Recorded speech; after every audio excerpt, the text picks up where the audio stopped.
And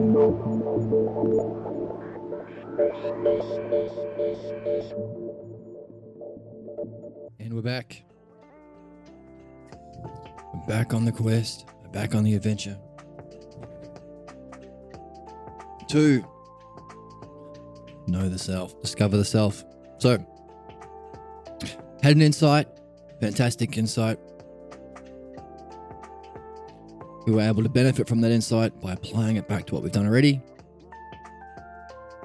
And now we're halfway through the idea of self and other. Let's go back into it and see what we see.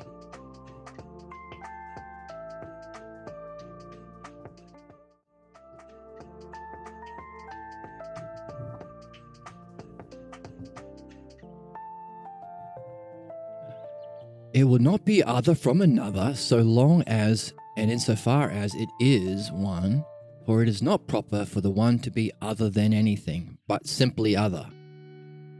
But simply other. But in not any way other from another. Another from the other. Oof.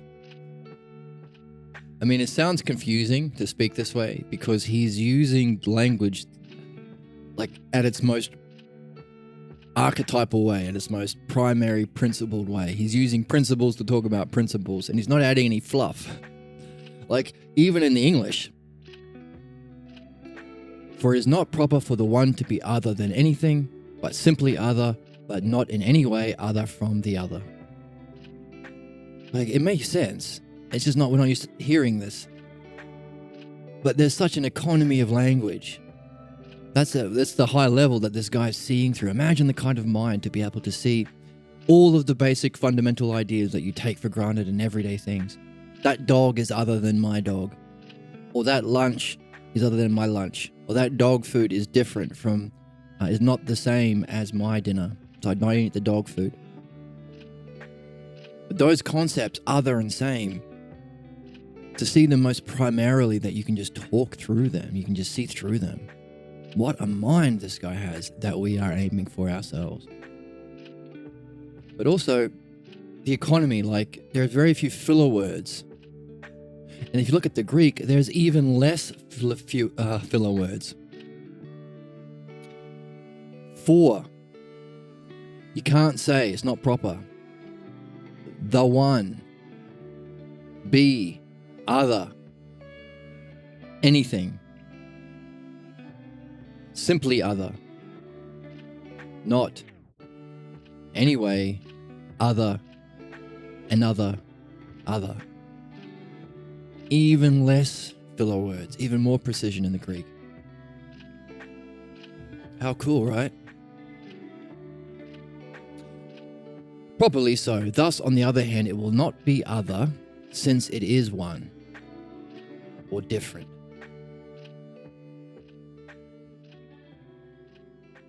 We're using both different and other because we take both and see if they both fit. What do you think? Can't be another because it's one.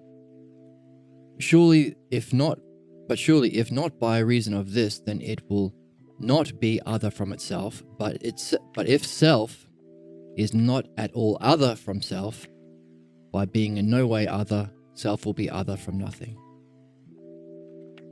Rightly. Okay, here we are. But yet will it be the same with itself?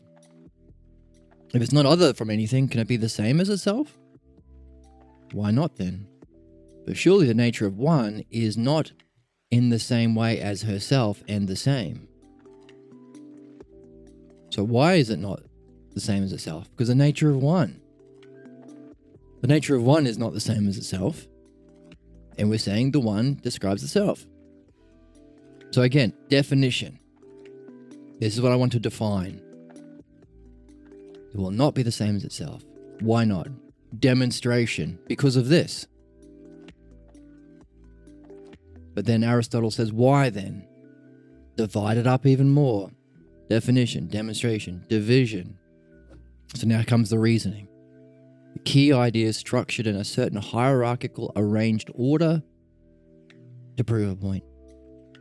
From which you'll be able to, the next step, which is synthesize that argument to a conclusion that you can analyze or apply back to the self, to the subject, to the definition. 4 steps of the dialectic. Since whenever anything comes to be the same with anything, it does not become one. What? But what then? What then indeed, says Aristotle? That which becomes the same with the many must come to be many, but not one. All right, see what he's doing there? If we're talking about the one, what's other than the one? The many. So if it's the same as anything, it's going to have to be the same as anything. It's going to be the same as the many. But if the one and the same differ in no way, if by one you mean the word same, then when anything becomes the same, it will always become one. And when it becomes one, it will be the same. Right? If you think the word same means to become one, then this follows. Entirely so.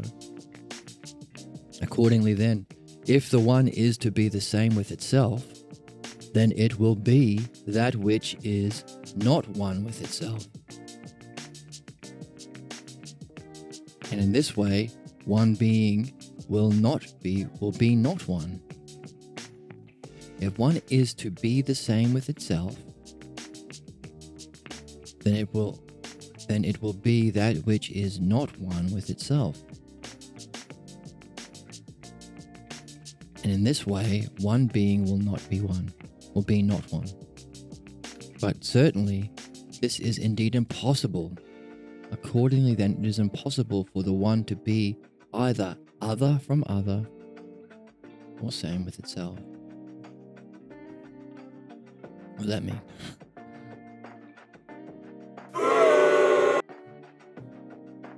Oops, that was the wrong. We're not booing.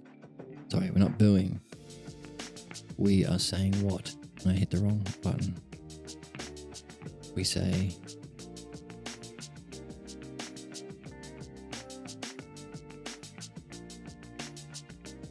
what? There we go. What?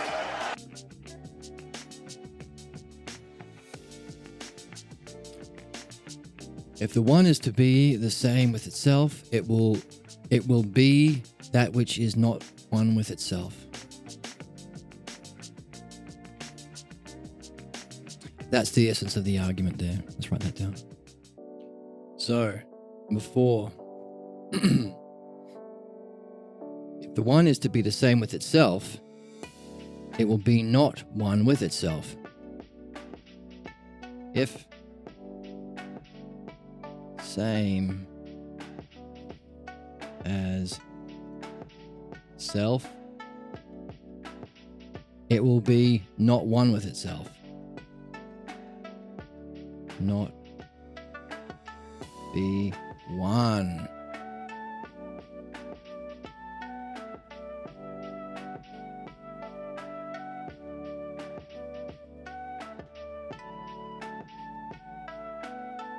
With itself. Simple, straightforward. If it's the same as something, you got two things, one thing the same as the other thing, it would not be one. Conclusion, or end of the division, and now synthesize all these arguments together and apply it back to our subject or the definition.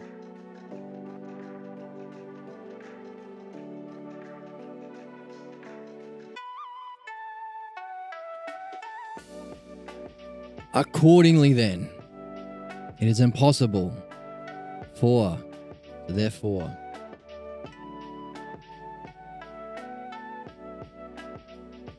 the one.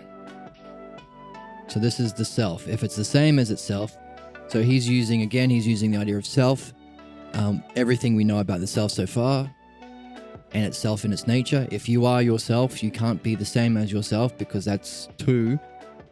You'd be the same as something other than yourself. You can't be yourself if you're other than yourself to be the same as yourself. Doesn't make sense. Also, we have defined the self as being one. So you can't be your one self if you are not one with yourself. Therefore, it's impossible for the one to be other from the other or same with itself. So it's not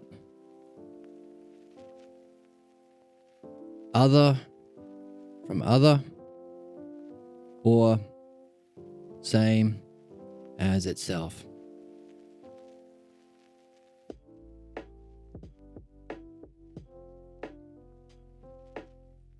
So does that cover everything? Other from other, where's that? Not other from other or same with itself. Oh, same as itself here. So not other from other. So that's this one here, plus this one here, into this one here. Lots of scribbling.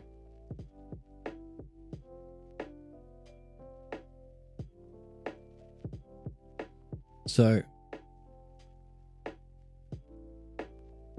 yeah, he's bringing together argument 3 and 4.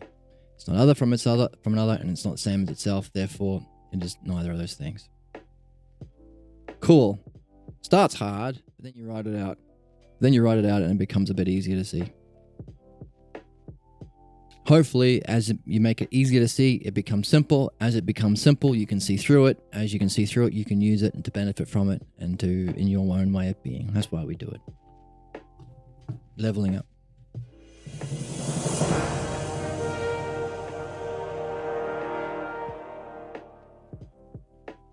Next one. So in this way, the one will not be other or the same with itself or other.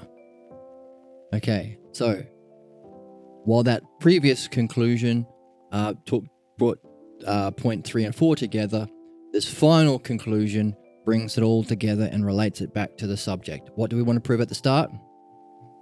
The start of all of this argument. This is rest. Okay. This is the end of the standing still or moving. It's not standing still or moving. It will not be the same either with another or with itself, nor will it be other from itself or another. That's his definition, his first point. He talks this way. By the way, blah, blah, blah, blah. Right? Here is a true statement that I am making. The person you're talking to will say, oh, I don't get that. If they said, oh yeah, I'm with you, then you keep going along the journey, along the path. So, how does this relate to our mythology? Well, you're an adventurer. You're with a group of people. You're with a party. You say, oh, here comes a slime creature. You either slay it. Oh, this is the thing. Slain, done, move on. Let's keep going. Now you can move further along the path. You've overcome that puzzle of how to get past the slime monster. But if the people in the party are having trouble and they are being overwhelmed with slimes too, you got to stop and you got to help them out in your party. So what's the equivalent? Well, this is the first thing. This is the statement. Are you with me? Can we slay this slime demon and keep going? The self is not same or other, either from other or self. Aristotle says, no, I'm having trouble with that. Okay. How about this? I will give you a buff. Or now that I've defined the subject or the obstacle or the monster, let's give a demonstration of why it's to be so. Now, often he'll give a simple demonstration, and then Aristotle will say, why not, or how come, or why? Give me more. Then we've got to go from definition to demonstration to more division, and we argue it through. So we help each other. We use all of our abilities, all of our skill trees, all of our terms, all of our abilities, all of our questions to unpack or slay those enemies. And then we finally conclude.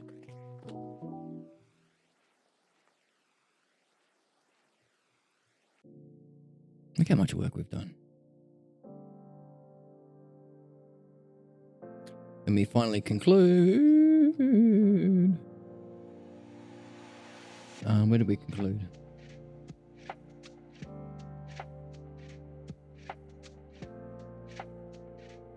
Here.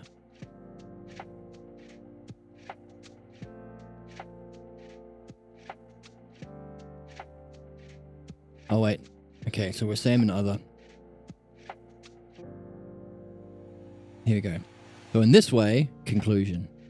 Therefore, in this way, the way we just did it, the way we just slayed these enemies, the one will not be other or the same with self or with another. Simple. All four types.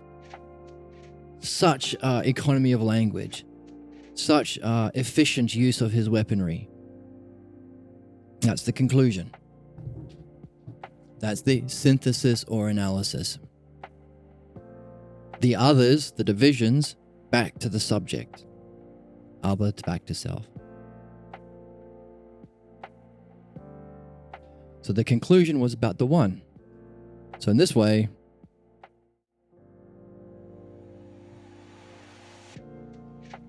so 6. In this way, the one is not other or the same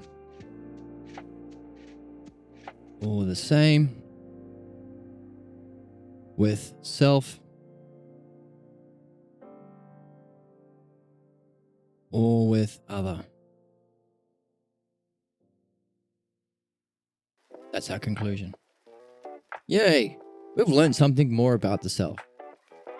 It's not the same as yourself. You're not the same as yourself. You're not the same as another. You're not other than yourself. You're not other than another. Whatever you are as a oneself, it's neither of those, or neither of those four. It does not fit into the 4 categories of the dialectic. Wow. Wow. We did get a clue though. Simply other or unique. Take that clue with us. Okay.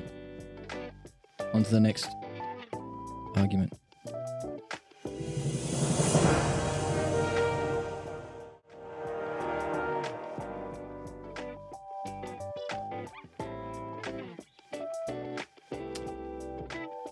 Surely then,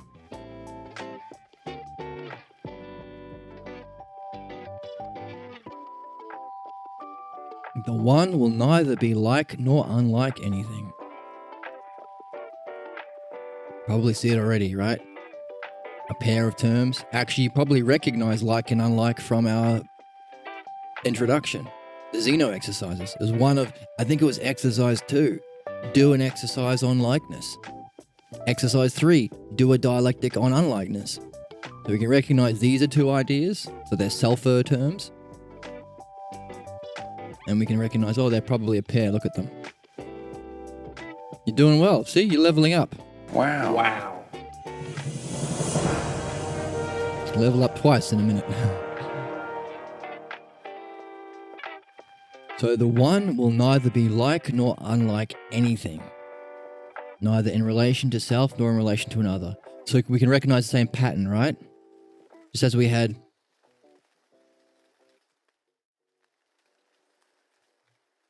not the same as other or self, not other than other or self. So too, we are seeing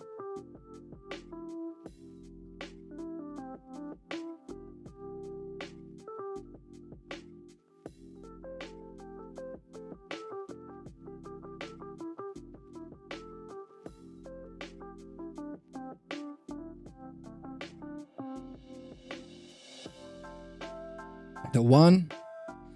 So this is what we want to define. So we're learning something about the one. Definition.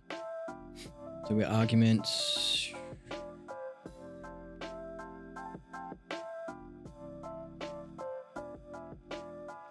Number 7.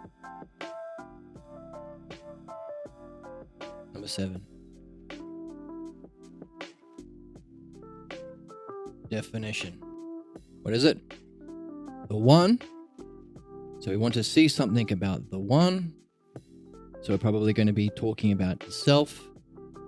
To prove that is neither like nor unlike. Again, it's not a key pattern here. Everything that we've seen, so almost everything other than unlimited in a unique way is not. The one is not like nor unlike.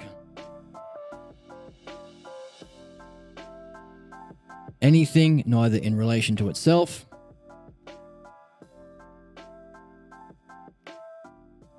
or the other.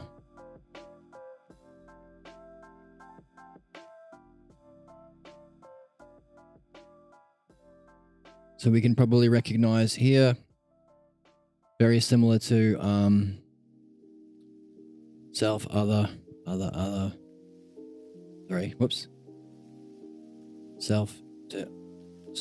Let's do that again. Self to self, definition, demonstration to another, others to others, the divisions, and back to the subject.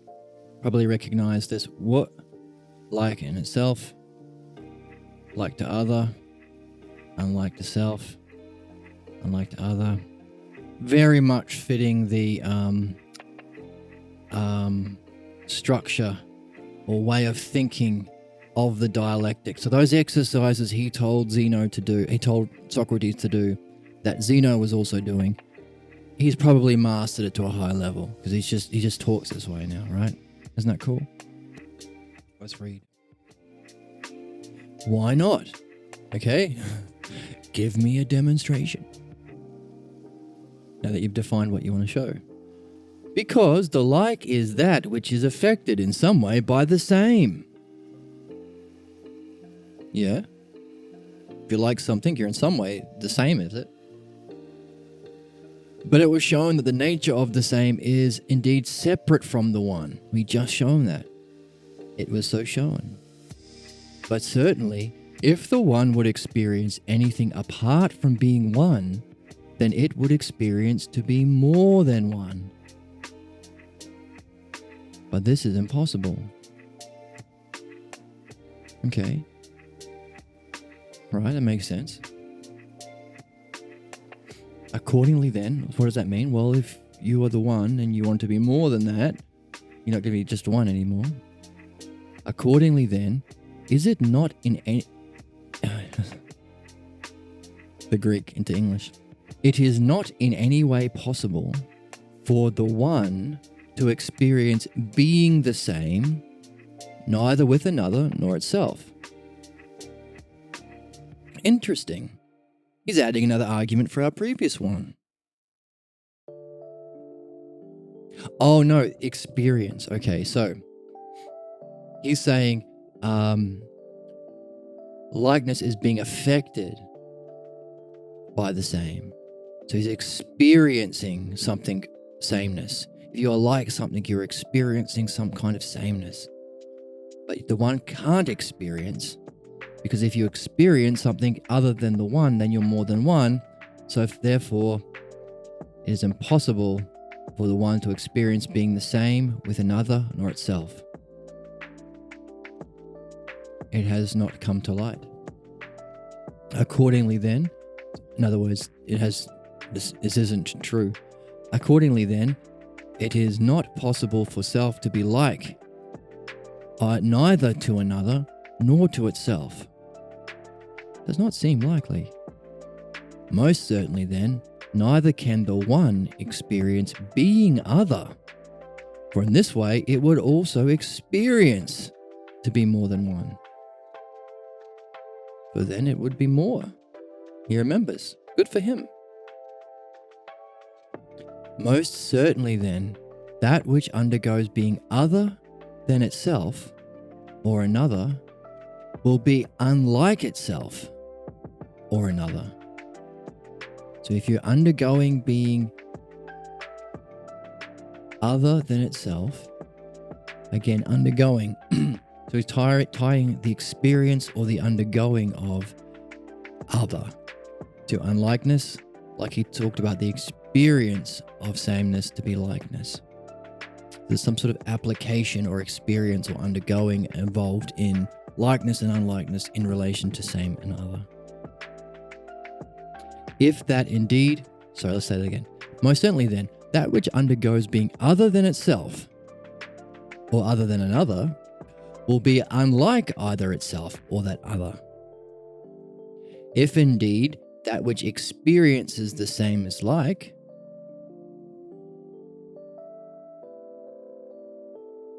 so this, if that which experiences the same, so this is the definition, this is like a summary of his argument for likeness. If that which experiences the same is like, therefore the opposite follows too. That which experiences other is unlike. Rightly so. But now that we've defined our terms, right? So his definition was, I want to show that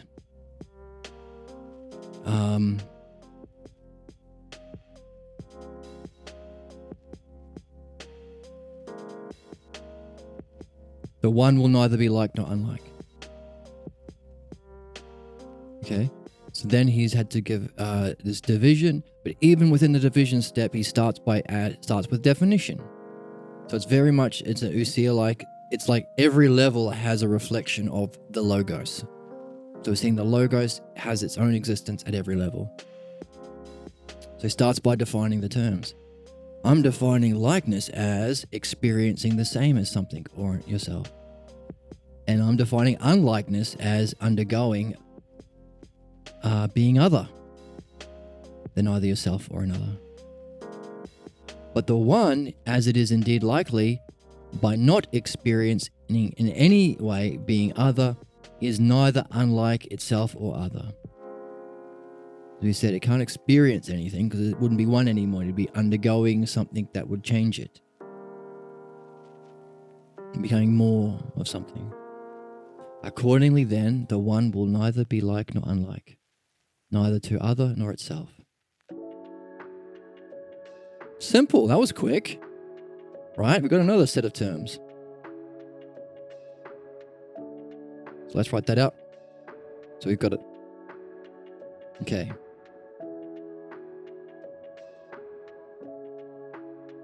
That which is like is that which is affected by the same.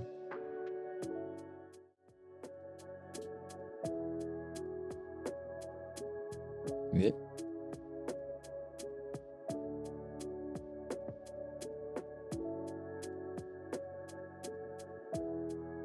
One, two. Like is affected by, or later on he says experience.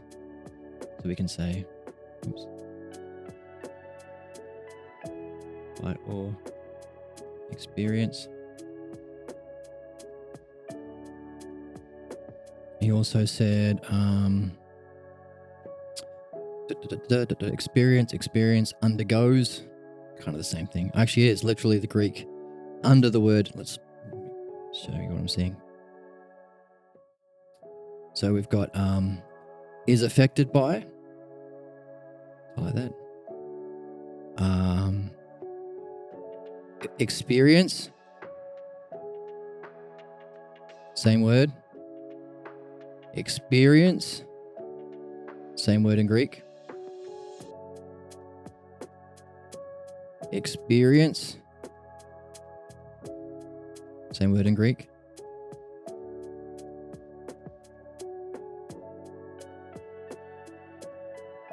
Experience, same word in Greek. So thank you for Juan and his work. Same word in Greek. Experience. That we have the Greek underneath so we can look for these patterns.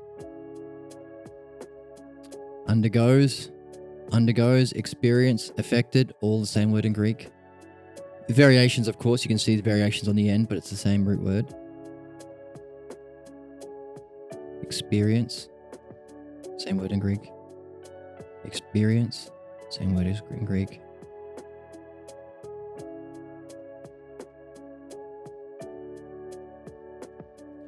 This is where it hangs on, right? We can see the patterns there.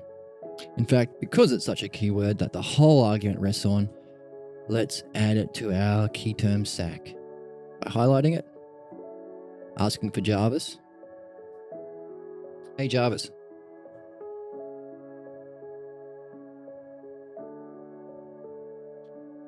Jarvis, pull up the human internet, please. Yes, master. Oh, I didn't know Jarvis could speak back. Here we go.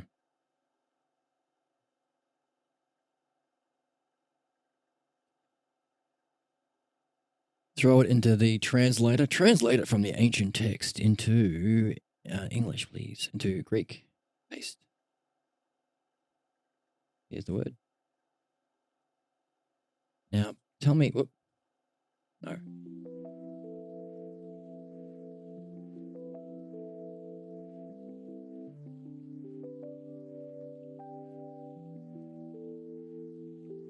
Okay, we want it from Greek.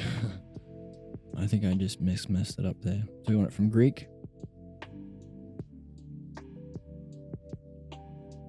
Greek. Jarvis.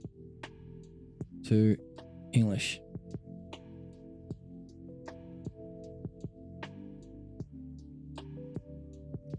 Peponte. That pi symbol is P. E looks like an E. Pi again is P. O is an O. V is an upside down N. This is theta. That means th. Then we've got an E. So peponte. Peponte. In English, it doesn't have an English word. Why?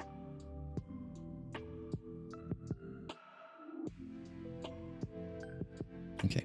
So now we throw it in here.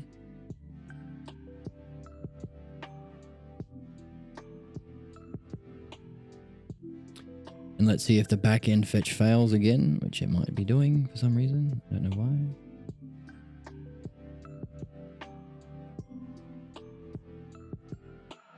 Peponte. What does peponte mean? Okay, we can...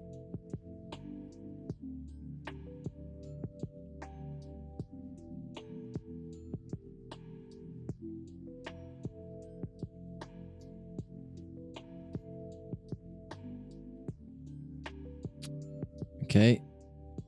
For some reason, the lexicon dictionary isn't working today, but we can use Wiktionary as a backup. Peponte.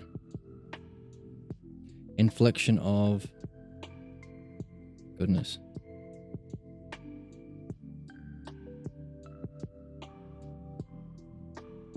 To suffer, endure. To suffer. Etymology of the word. Okay, to undergo or experience. There we go. Be nice to have it in the Greek and also know the other examples of Plato using it, but to undergo or experience.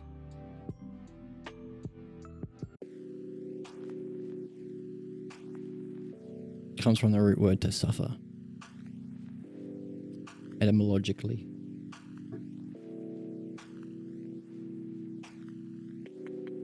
Root to suffer. Endure.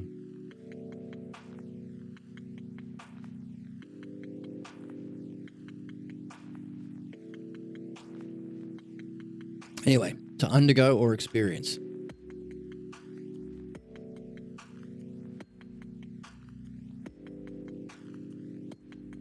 Is what peponte means, which is a version of that word. Okay, so thank you, Jarvis.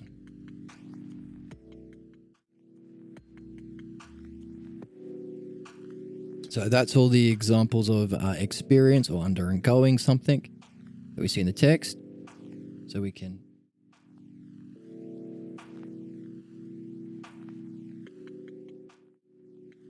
bring that into our argument. So, like to be vectored by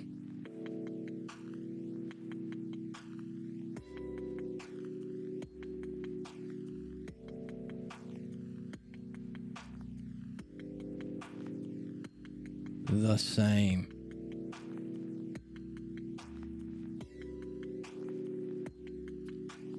That's the first part of the reasoning, first division. But if the one would experience anything apart from being the one, it would experience more, but this is impossible. It is not possible for the one to experience being the same with another itself. So that's the conclusion. So if you're experiencing, you're becoming more than one, and that's impossible. So that's the reasoning.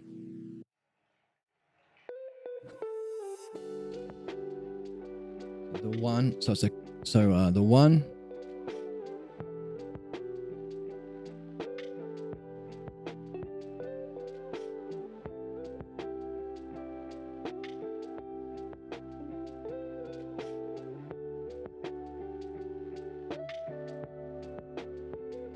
So if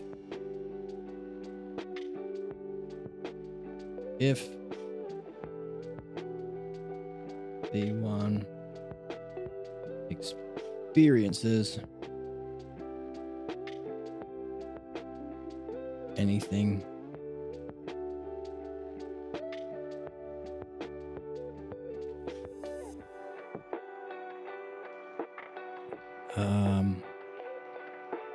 apart from being one,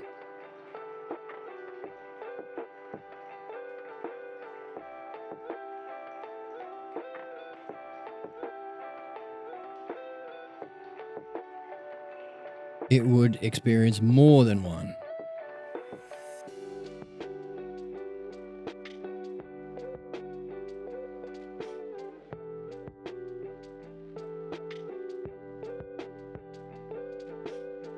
And this is impossible.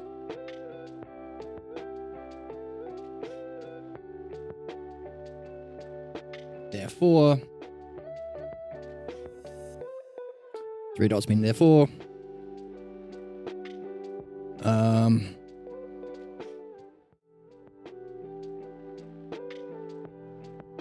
It's impossible for more than one. Accordingly, it's not in any way possible for the one to experience being the same, neither with another nor itself. Therefore, it's not possible for it to be like. So there's two steps there. Let's put them both down.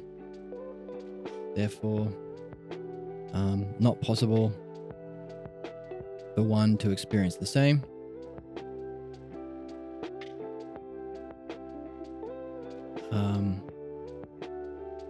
Not possible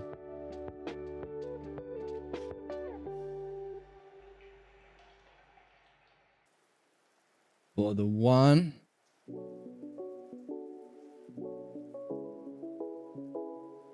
to experience the same either with itself or another. Therefore,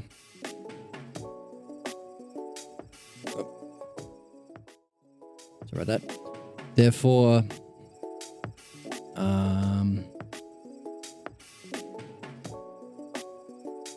not possible for self to be like. Therefore, not possible for self to be like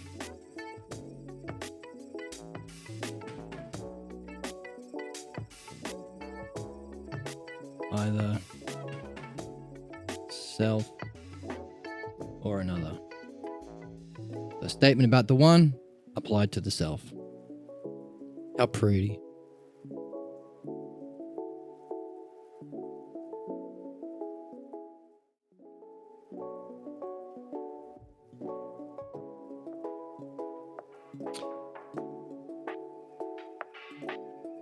Same thing for the other.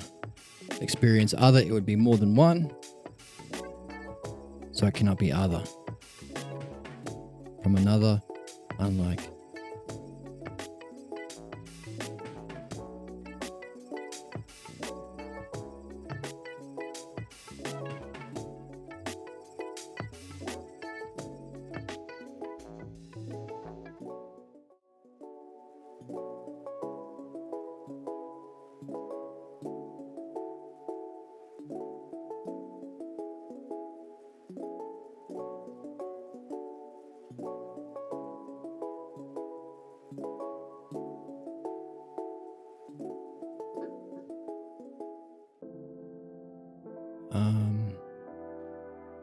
Neither can the one experience being other.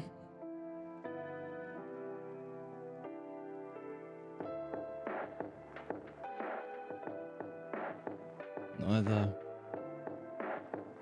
the one experience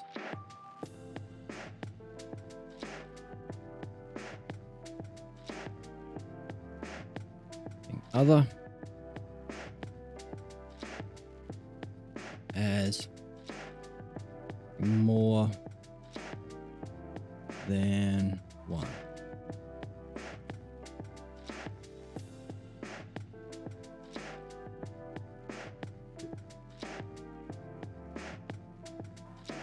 Then he says, that which undergoes being other, same word, undergo, experience, will be unlike.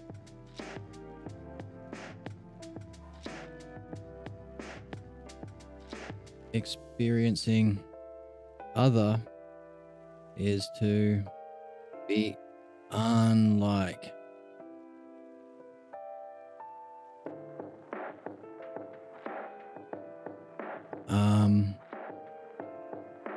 Itself or another.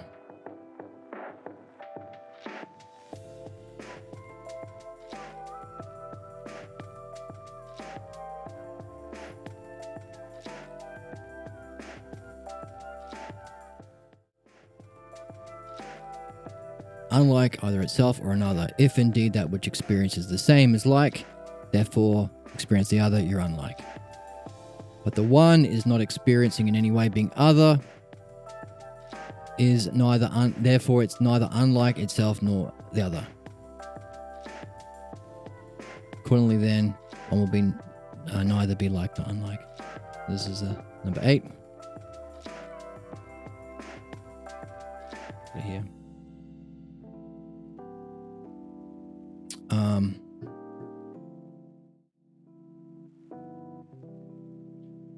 So if you're experiencing other, you're unlike, therefore the one. Therefore, the one, not unlike.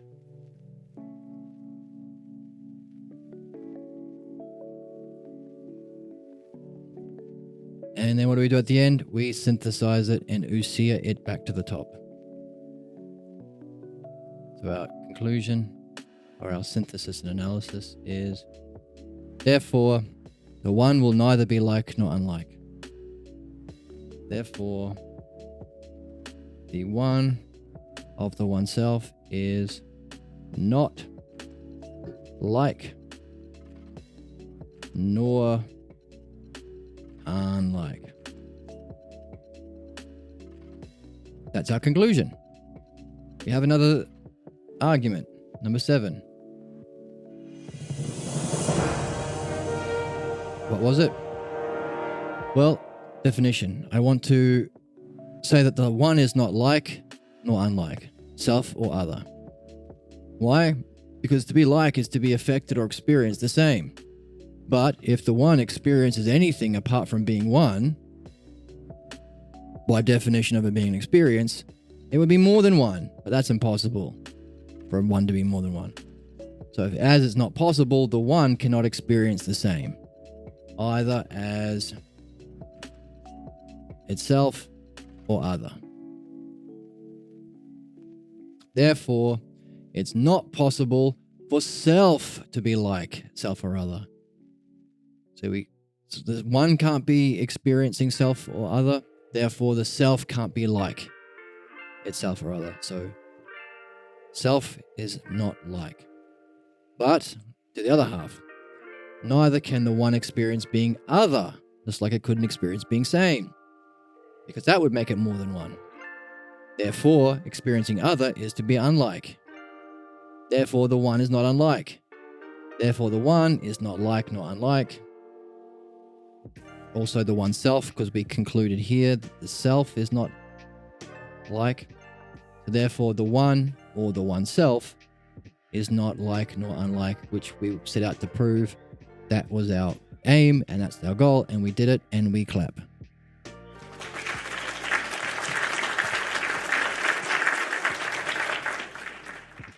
So what do we get? Another self a pair. This one is a bit different. How is it different? Well, we're not defining our terms. So here we have a definition of our terms.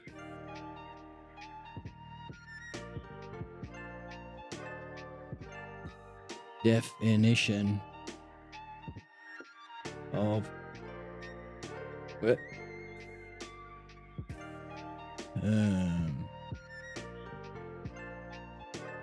Notice our term like is being defined in relation to same. Same was defined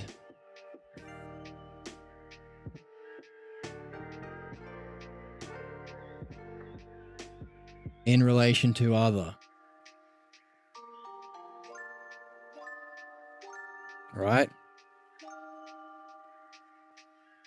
So, normally our formula is to define like in relation to its pair. To be like something is to be, I don't know, similar to that which you are unlike, or something along those lines. Kind of hard to do for like, but we could do it. How could we define likeness in relation to its pair? Well, if you like something, then there's something you're both like and unlike. If you were completely like it, you would be the same as it. If you were completely unlike it, you'd be different from it. Again, we still have to bring in same and different. So you can see how these two self-er pairs, key terms in our key term adventurer sack, you can see how they're so closely connected, right? But even though likeness is being defined in relation to something. So we have something cool here. Normally in our dialectic, we have something explained in relation to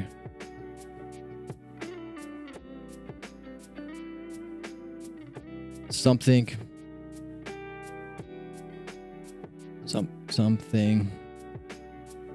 explained or understood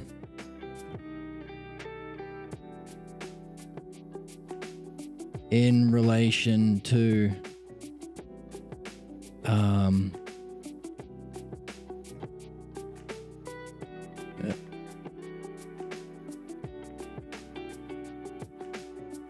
something else.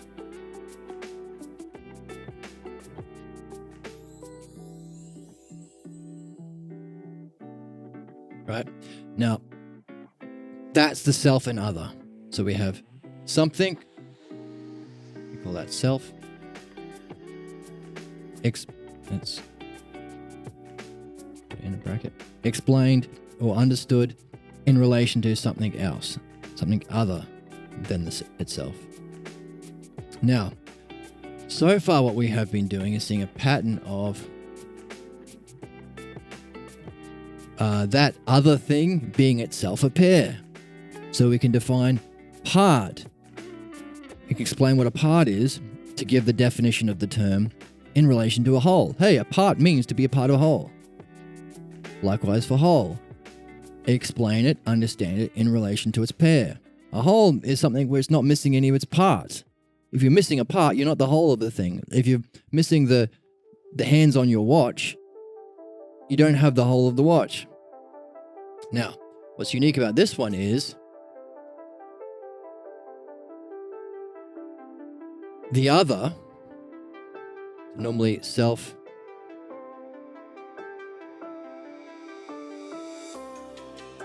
a selfer in relation to selfer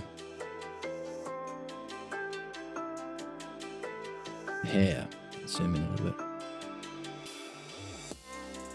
Selfer pair.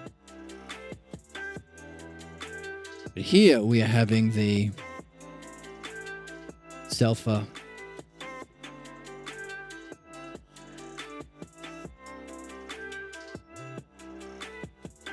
explained or understood in relation to another selfer.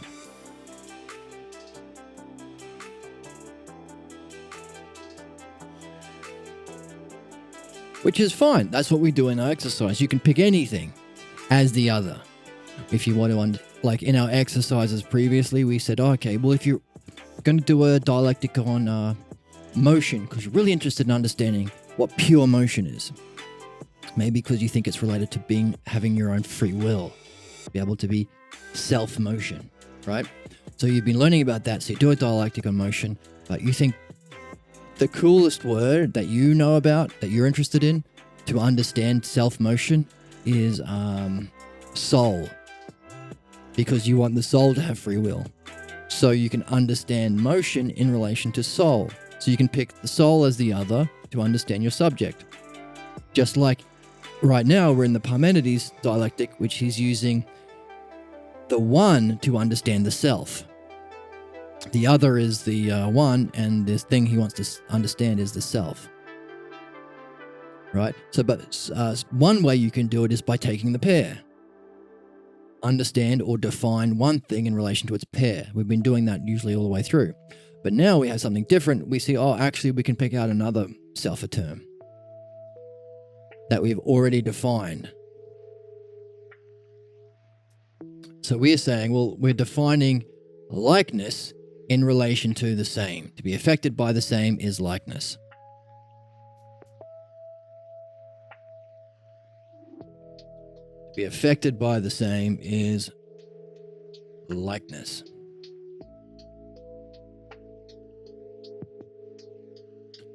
So what does that mean? Well, we have a kind of relational term, just like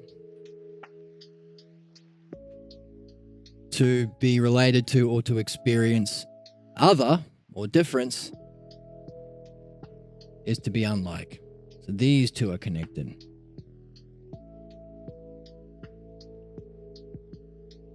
And so what happens?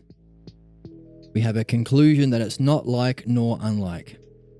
Does that fit with our patterns? Well, whole and part were defined in relation to each other. We ruled them out. Limit was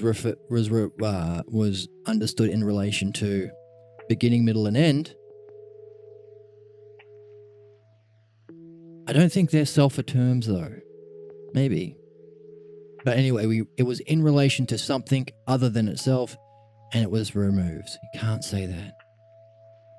However, we didn't define unlimited, but we said we could apply it to the self. We didn't define, we defined unique as something other that is not other than itself or another. So it's not relationally defined, but you can apply it to the oneself. Got two so far. Likewise, we have like and unlike. So what does that mean? Well, we've defined them both in relation to another self a term. But we have our hypothesis in our back pocket, a pattern we've seen. What if we defined one of those self a terms, the higher one, like unlimited, like different, like whole? What if we define that specifically without reference? We defined other as the positive other you can apply to the oneself. Other, but not like, but there can be nothing the same as it. Not in relation to same. Not in relation to self. We defined unlimited. Well, we saw that, normally unlimited would be in relation to limits. But if we say it's not in relation to limits, make it unique, then we can apply it to the self. We had a hypothesis. What about the whole? Normally a whole is in relation to parts. But what if we define whole as not able to ever have parts? Could we use that? Let's do it here. What if we take something like, we had different or other, so that seems to be connected to unlike. So we could presume that maybe unlike is the higher term we're seeking here, like whole or unlimited. Let's take the higher of the two By the way, that's an important distinction. These self pairs are not strict dualities. Let's write that down. What do we mean by that? We need to find some space. We mean these.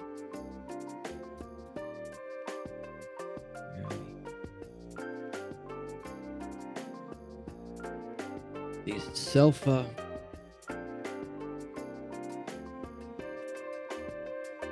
pairs are not strict or equal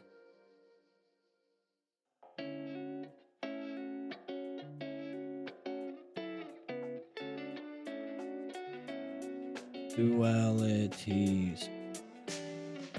What does that mean? Well, part and whole, are they equal? Is a whole equal to a part? Is it like left and right? So let's give an example.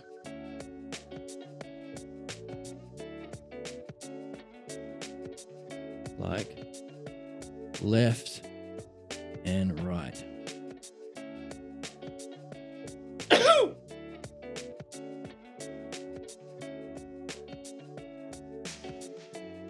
This is a pair of opposites that are equal. Left is no better than the right in any sort of sense. I mean, unless you live in like 100, 200 years ago when being left-handed was the sign of the devil or some crazy nonsense like that. But we're not that ignorant anymore. Thankfully, we have reflected on ourselves sufficiently to see that this is bullshit. So, it's okay to be left-handed. But putting that aside, left and right, they're equals. And they're opposites. But whole and part, could we say they're equals? Or is there something greater in a whole? Can the whole of a watch achieve something that simply it being its parts cannot? So can we say there is a lesser in a part compared to the greater of the whole?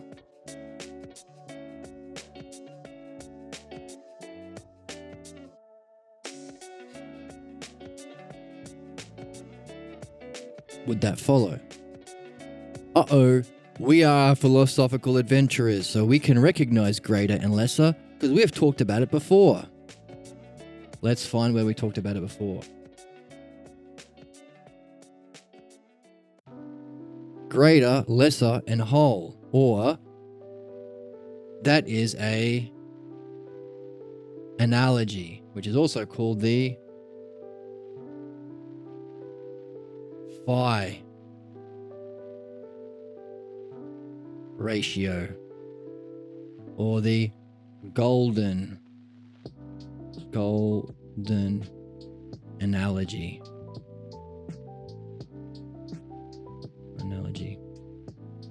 Lesser, greater, whole.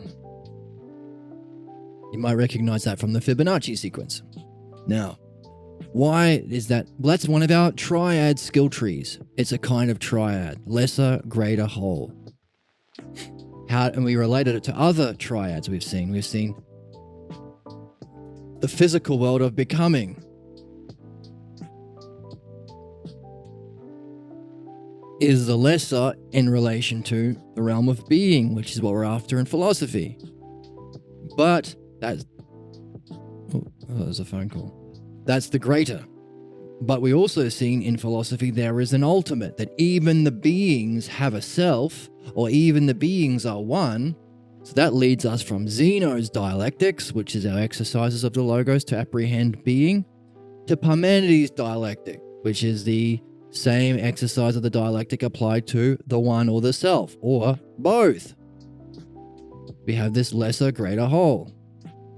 Whole or one, because we put the slash in because we are specifically saying it's not the kind of part whole. It's a kind of whole, one whole. It's a unique kind of whole. Actually, that's exactly what we've been after right now, right? So, and we also see other kinds of triads that we could relate it to. People in the world of becoming would be academics, and they're only interested in thinking, which is great and part of it, but it's only the lesser. If you apply that thinking to philosophy, which is the dialectic and the logos, you can apprehend the spiritual dimension, which we call the spiritual. So meditation, yogas, every yoga is a method to achieve the realm of being, right? Buddhism, Taoism, Sufism, Hinduism, Piccanism. Piccanism. But that's the greater realm of being. Now, we also recognize that there's the philosophical, which is above even the thinking and the spiritual. Doesn't reject them, but takes them together and goes beyond them. Why? Because if you apply your greater study of the realm of being, or use the dialectic and logos, a way of thinking, apply it to Zeno's exercises, which is dialectics on the beings. You've gone from there to there. Now you're a yoga or a mystic. Socrates says, there's a quote, Theseus bearers or staff bearers are many, but true mystics are few. In other words, there are lots of people who claim to be spiritual and carry the big staff around, but actual mystics or philosophical heroes, adventurers, are few, even in their time. So, applying your thinking, the dialectic and logos, to the greater realm is Zeno's exercises that we are supposed to be precursors to Parmenides. What's Parmenides doing? He's applying these terms, whole, part, same, different, likeness, unlikeness, unlimited, limited, so on, to the ultimate. He's taking the next step. See how it's the same relationship, but just traversing levels. This is the leveling up process. And that's the leveling up music, in case you're wondering what that noise means every time I press that button. So, if this is the physical world of becoming, this is the world of being, this is the world of the one self, right? So, if you apply that to being, you're interested in spirituality. You apply it to the self, you're interested in the personal development. You can be spiritual without actually developing yourself, right? If you wanted to, I don't know. There's lots of methods of having spiritual experiences that don't necessarily involve personal development. But philosophy is both, or using one for the other. Because even an experience has a beginning, middle, and end, has limits in the experience. It's unlimited these are the self pairs, right? We talked about limited and unlimited. Well, the spiritual experience is unlimited, but it has limits because it's still an experience. And what does an experience have? Beginning, middle, and end. So it's a kind of unlimited as defined by the limit. One self-pair as defined by the other. Having them both together is this realm of being. Oneness. It's not the one, but it's all of the parts together. So it's a whole of all of the parts. So it's both whole and parts. So this is the realm of being. But we're interested in Parmenides' first hypothesis of his self, this realm here. So why are we talking about that triad? Because it's in our skill tree, our triad skill tree. And we recognize lesser and greater as parts within the whole. Why do we care about that? Well, let's go back to where we were. Self-pairs.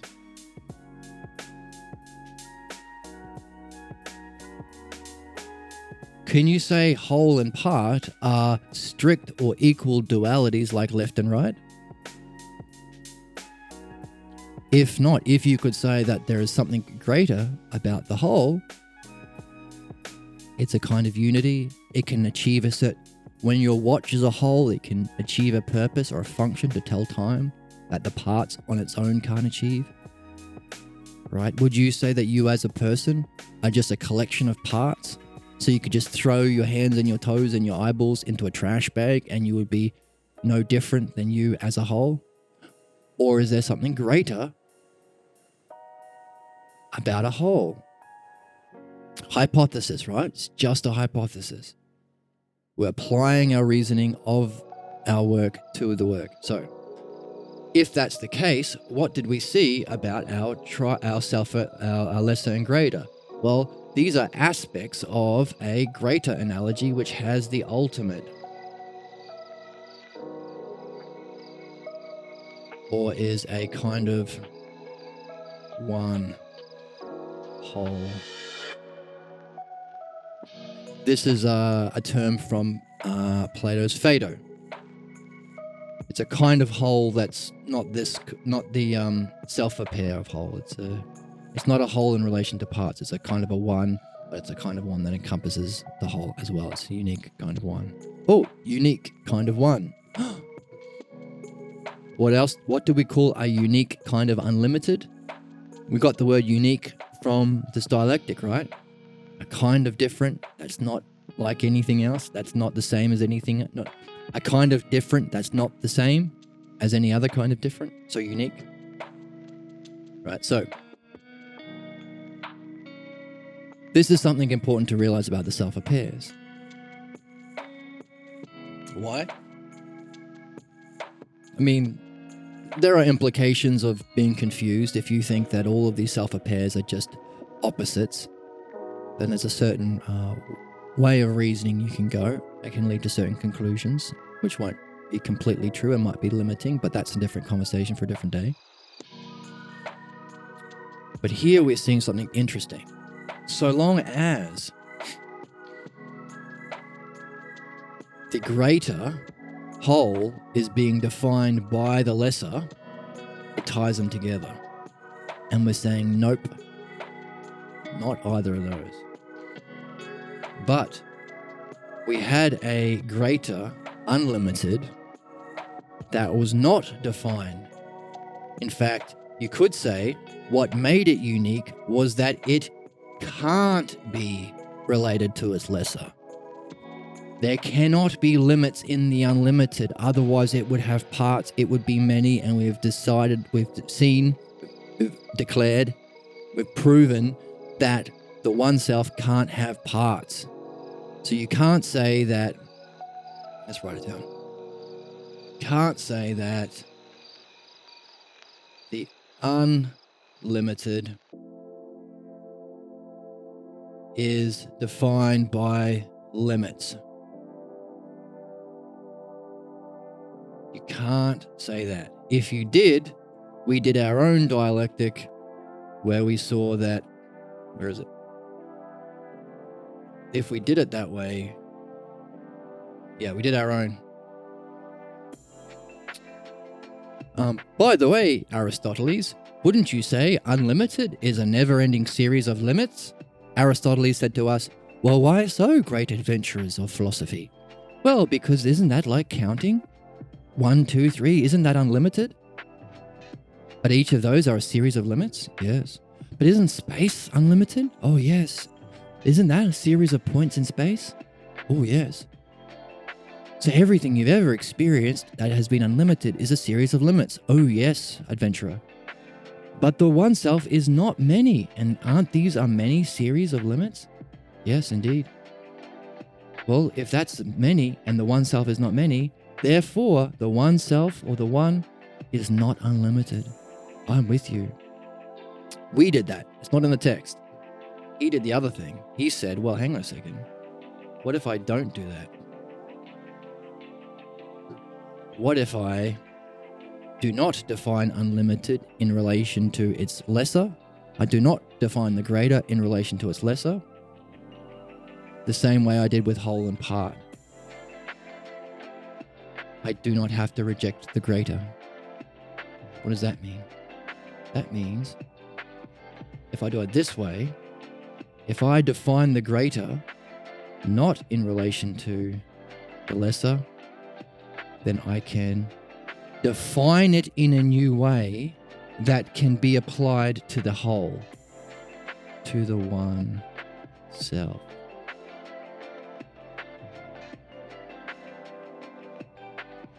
so long as you understand this in a unique way that is unlike any other way you've seen unlimited.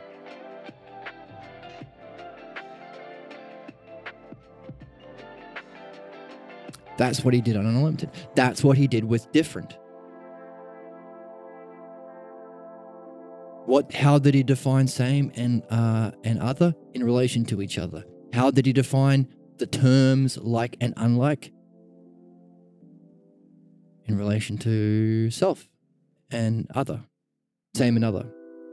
So let's apply this hypothesis,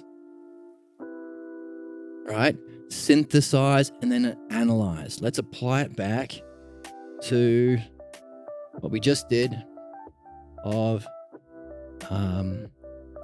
so unlimited and other was the greater term. So we said other, or another word for that is different, is to same.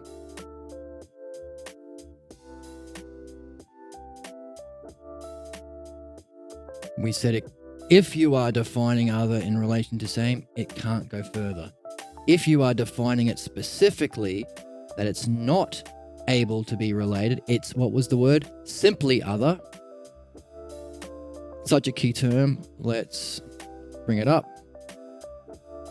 So we know that it's not my opinion, it's Parmenides, so don't get mad at me. Simply other. Right, in the thing here. Simply other. Then we can apply it to the one.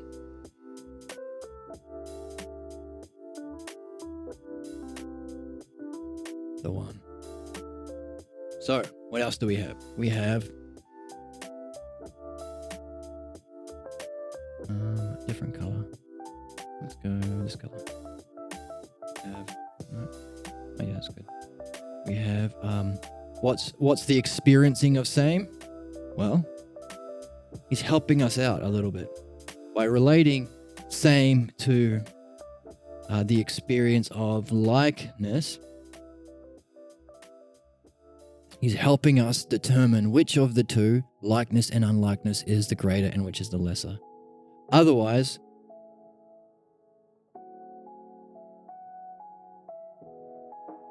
whole and part, it's easy to see which is the greater. But unlike and like, which would be greater? I mean, I kind of think that maybe like would be greater. Like seems more like whole. Like likeness is to do with analogy. Like we say, the lesser realm is like the greater. But this like means there is same, but there is some differences. And this is in some way like, but different from the ultimate, fundamentally different. So I kind of say, well, yeah, likeness seems to be the primary principle. Wouldn't it be the greater?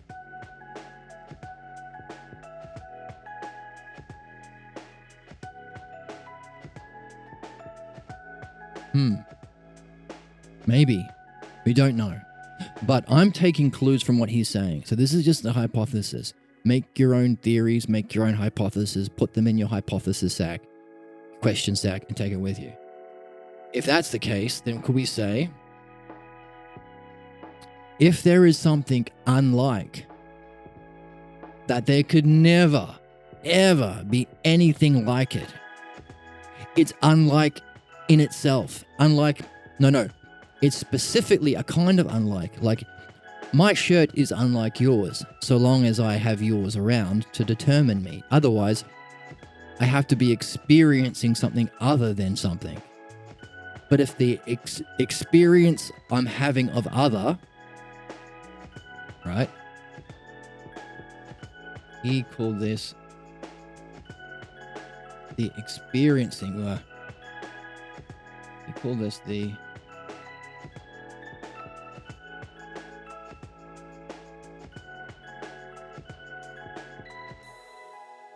this the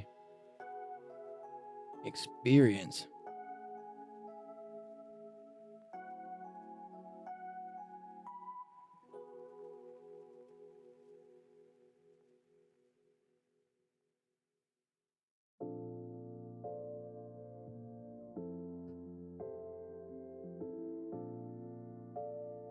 experience of that, the experience of sameness is likeness.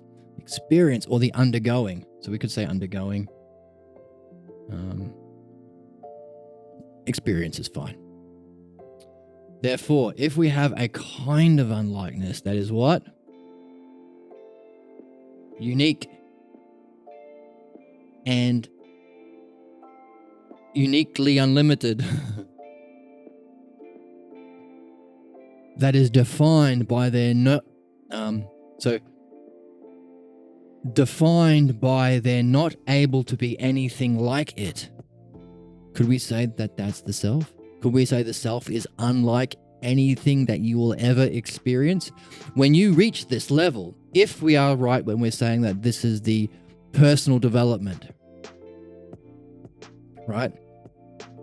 To reach the realm of being is the spiritual quest.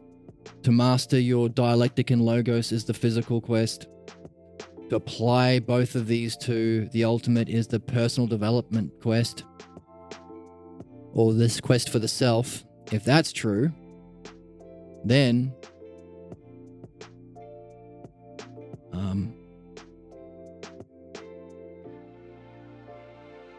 there is a kind of experience of the one. So we're saying what kind of experience?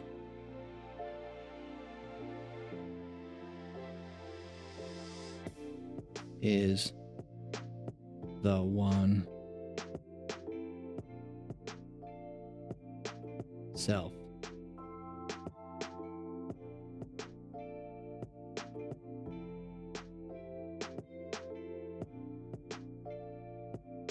What kind of a question is that?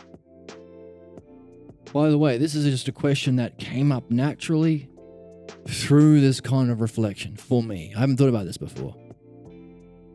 Because look, we could be saying, well, okay,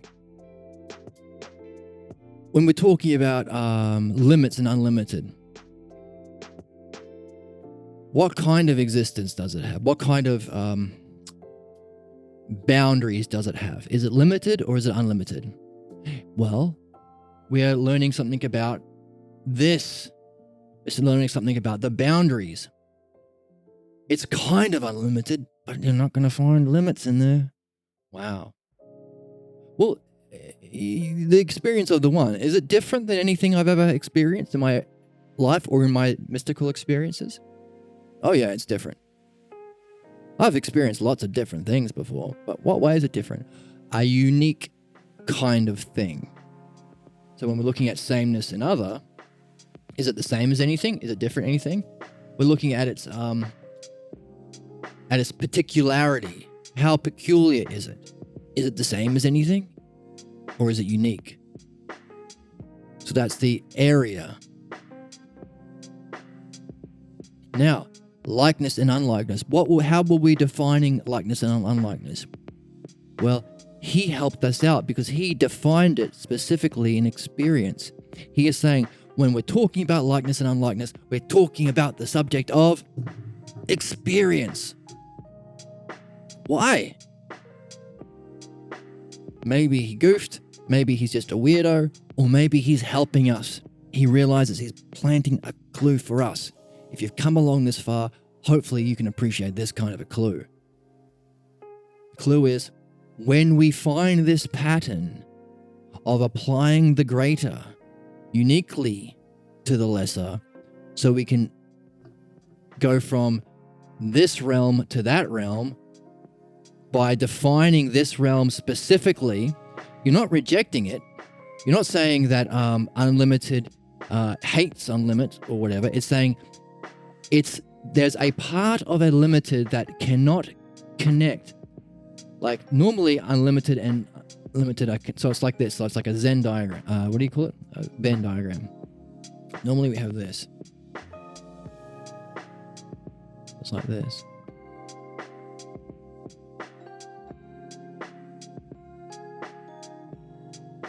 This is unlimited. There is a kind of unlimited that we experience. That's regular experience. series of limits. Now, there are some limited things that are not unlimited. But there's also some unlimited things that limit can't touch. This applies to the one. In this theory, if this is what Parmenides is helping us to discover. So, he said, oh, by the way, in the realm of experience, why do you care about that? Well, if this is a spiritual quest, our ultimate destiny, to reach the one, when we reach it, we will have reached it, meaning we will have kind of an experience of it.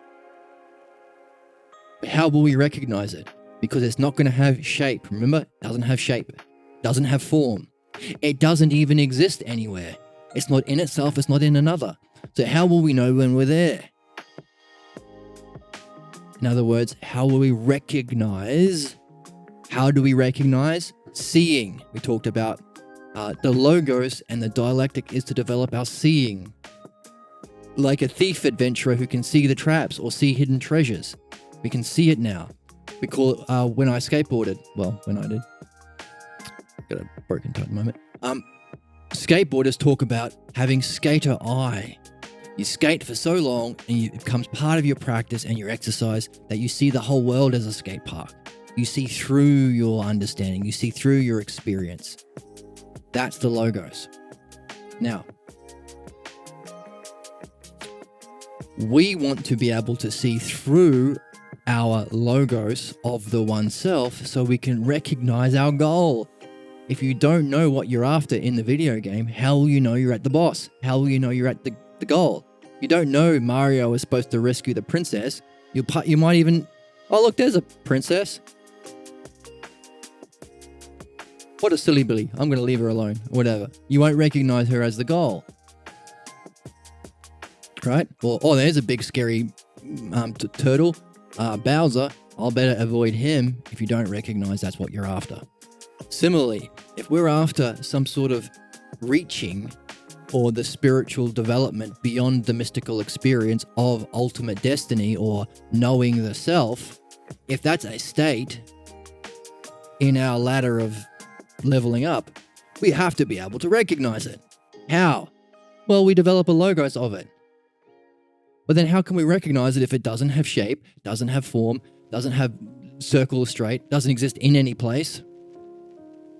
Well, first of all, that logos we've done in our previous arguments help us to see that, so we know what to not look for. That's first of all. But still, we have to look for the positive. What is it that we are looking for? In other words, what kind of experience will it be? How will I recognize the experience? Parmenides is saying, this is the argument for you, if you have that question. See how, by doing this hypothesis on the oneself, he's really precisely laying out the map for us, for anyone on the quest to find the human destiny. It's so brilliant. That's why it's called the greatest book never read. Wow. Because it's this great. If you are interested in truth or development, then you'd probably want to be doing Zeno's exercises, right? Teach it in schools from day one. Parliament floor every morning, read the Parmenides, because they're interested in the truth of justice, right? The truth of union, the truth of wholeness. They want to be doing Zeno's exercises. But also, after we, make whole society, make whole the justice system, make whole the education system, make whole the housing system, make whole the social system, make whole society, we also have to keep going because there's something else we have to do. What's that? The ultimate. To reach the self. How do we do that? Well, thankfully, we have this book over here. This one here. We have this book.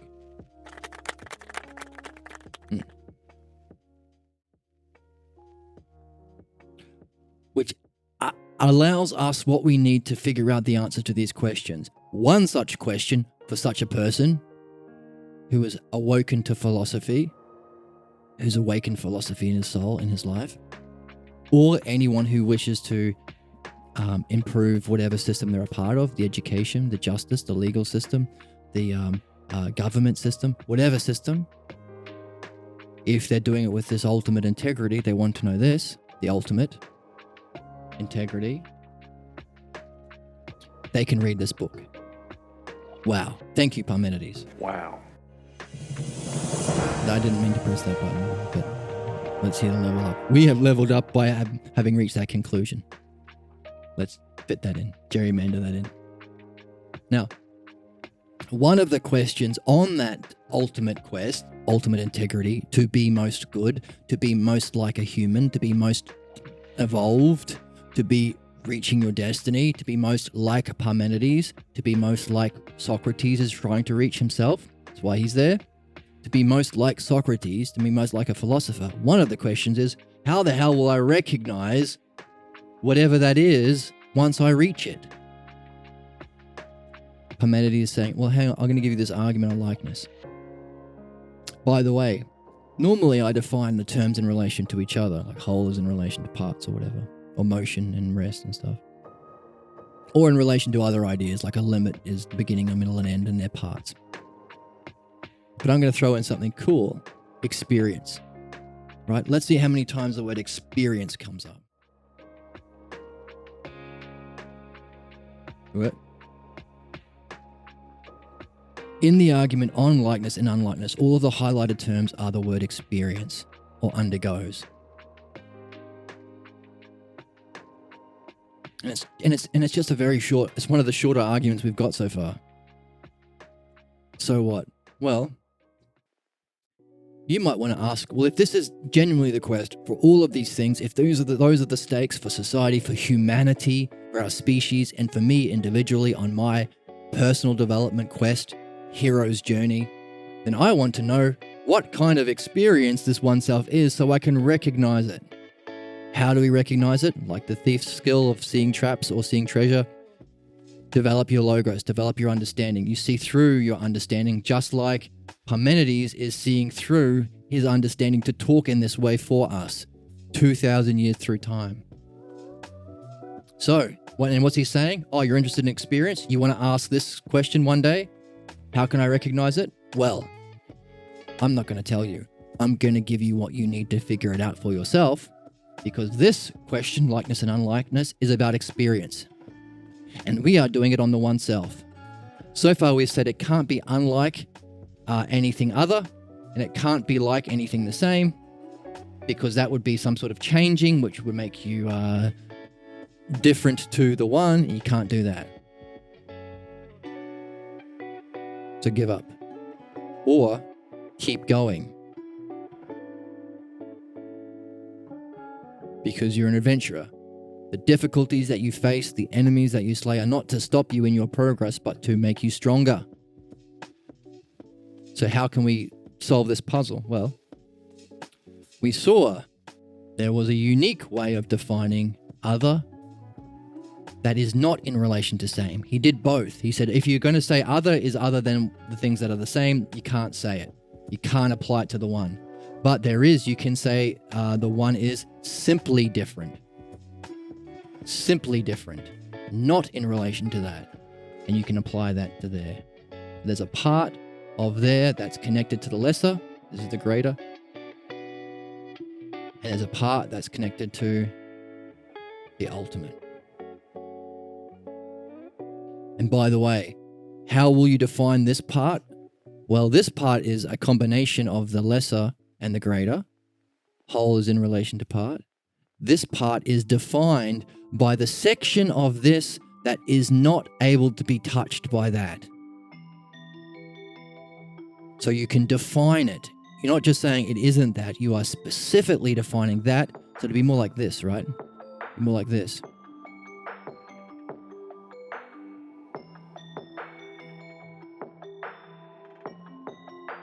There's a part that is connected to the ultimate. There's a part that's connected... ultimate. There's a part that's connected to lesser, and you can define this part that somehow applies to the oneself. So we did it for different, we did it for unlimited. By the way, he is tying like to different which means the conclusions of the former would follow for the next, meaning what we saw about different, that there is a kind of simply different, would be that there is a kind of simply unlike.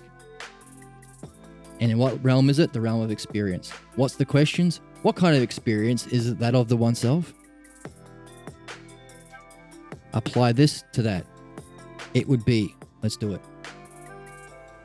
It would be an experience that is unlike any other experience.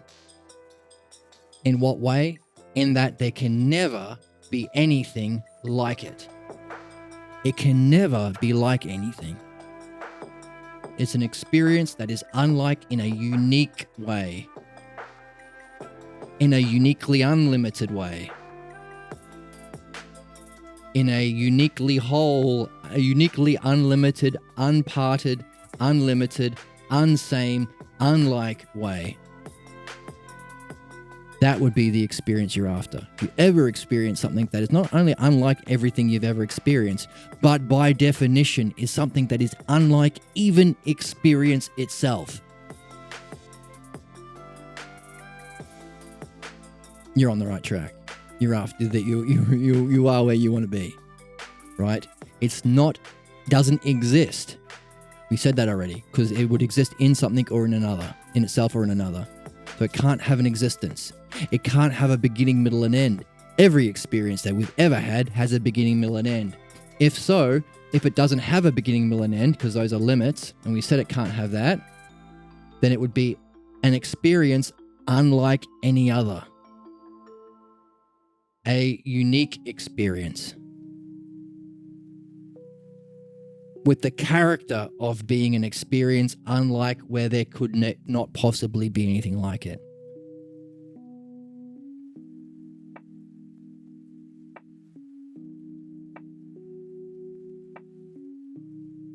That's if you want to know what it would be like to experience the destiny of man. Fun? Do we say wow, Owen? Wow. Wow. Wow. We give it a clap. Lots of fun. Isn't this fun? Isn't this curious? Isn't this puzzle solving rad? I think it's rad. I hope you think it's rad. If you've come along with me this far, thank you for joining me. Thank you for hanging in. I hope it's been enjoyable. And I hope you have some questions. I hope you wonder about these theories. Maybe you apply them to your life. Maybe you have your own questions, your own theories. Have any questions? Throw them in the chat. Send me an email. Let's have a discussion. And I hope you enjoyed, and I hope to see you next time. Onward, adventurers all.